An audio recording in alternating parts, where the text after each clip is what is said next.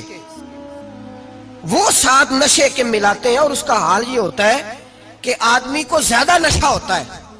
اور کہتے ہیں وہ اتنا گند ہے کہ وہ آدمی کسی کو دانت بھی لگائے گا تو وہ بندہ بھی بیمار ہو جائے گا۔ کیا یہاں لوگ اسپرٹ نہیں پیتے آپ کے ملک میں؟ اور ہم کبھی سڑک پہ جاتے ہیں تو نشئی کو دیکھ کے مذاق کرتے ہیں، دیکھنا میں ہارن لگاؤں گا تو گاڑی کے ہارن سے گر جائے گا، لیکن تجھے پتہ نہیں کہ یہ کسی ماں کا بیٹا ہے، پتہ نہیں کسی بیوی کا شوہر ہے۔ ایک ہمارے دوست ہیں، بزرگ ہیں، ان کا داماد فوت ہو گیا، نشہ کرتا تھا، تو میں تعزیت کرنے ان کے گھر پہنچا تو کھڑے ہو گئے ہاتھ باندھ کے، کہنے لگے حضرت صاحب باقی ساریاں گلاں چھڑ دیو، صرف نشے تے تقریر کریا کرو۔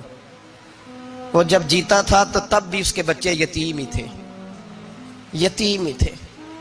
میری بیٹی جب میرے گھر آتی تھی اور میں اپنے پوتوں کے اترے کپڑے اسے پہننے کو دیتا تھا تو میرا کلیجہ پھٹتا تھا، اور میری بیٹی اس کی زندگی میں بھی بیوہ کی زندگی گزار رہی تھی، وہ میری بہوؤں کے اترے ہوئے کپڑے پہنتی تھی، کوئی دعا کرو، کوئی جلسے کرو، یہ لت ختم ہو جائے۔ اور کہنے لگا اب میرے وہ چلا تو گیا ہے، دادا دادی اس کے پہلے کوئی نہیں، چچا ہے کوئی نہیں، جب تک تو میں زندہ ہوں ان نواسوں کو کوئی روٹی کا لقمہ، کوئی کپڑا مل جائے گا، لیکن سوچتا ہوں میں بوڑھا ہوں، مر گیا تو ان کو کوئی پوچھے گا بھی نہیں، کون ان کی خبر۔ اتنا ظلم اس قوم سے، اتنی زیادتی، اور آرام سے لکھ کر لوگ گزر گئے کہ یہ 70 لاکھ ہے، ان کا درد تو سمجھو، تکلیف تو سمجھو۔ 7 فٹ کا سونا جوان اور نشے کا عادی ہے تو کسی نالی میں پڑا ہوا ہے۔ اور میں نے کہا اس قوم کے ساتھ اس سے بڑا بھیانک مذاق کیا ہوگا؟ کوئی دانشور تھا بڑا ظالم، اس ظالم سے کوئی مشورہ لینے آیا، اس نے آ کے کہا تو بڑا ظالم ہے، بڑے کڑوے مشورے دیتا ہے، میرا ایک دشمن ہے، میں اس سے بدلہ لینا چاہتا ہوں، میرا دل کرتا ہے اس کا بچہ قتل کر دوں تاکہ وہ تڑپے۔ تو ظالم نے کہا اسے قتل نہ کر، وہ تو اس کا باپ 2-4 مہینے رو کے چپ کر جائے گا، پھر میں سخت سزا دینا چاہتا ہوں، مشورہ دے۔ تو اس نے کہا اس کے بچے کو نشے پہ لگا دے، جس کا بچہ نشہ کرے گا وہ باپ روز مرے گا، روز جیے گا، وہ ماں روز مرے جیے گی، نشے پہ لگا دے۔ اس قوم کے ساتھ سب سے بڑا ظلم یہ ہوا کہ ملت کا جوان نشے پہ لگ گیا، ڈرگز پہ لگ گیا، اتنے تباہ حالات ہوئے کہ جوان چڑھتی جوانیاں، اماں نے کتاب دے کے بھیجا تھا، اور کالج سے واپس آئے تو نشے کے ٹیکے ہاتھوں میں پکڑے ہوئے، ٹیکے۔ اور آپ کے اس ملک کے اسلام آباد میں ایک دن میڈیا نے وہ خبر بھی وائرل کی اور وہ چیز بھی دکھائی لوگوں کو، 3 مہینے کا بچہ لے کے نشئی سڑک پہ آ گیا، اس نے کہا میرا نشہ ختم ہو گیا، میرا بچہ خرید لو، 2 پڑیاں دے دو۔ تو وہاں بیبیاں جو سن رہی تھی وہ بھی چیخے مار کے رو رہی تھی۔ یہ ظلم کیا اس قوم کے ساتھ، اور کرپشن کی لعنت نے اجازت دی سپلائی کرنے والوں کو کہ گلی گلی بھیجے، گلی گلی۔ انہوں نے کچھ تھوڑا ظلم نہیں کیا ان حکمرانوں نے، اور ہماری اپوزیشن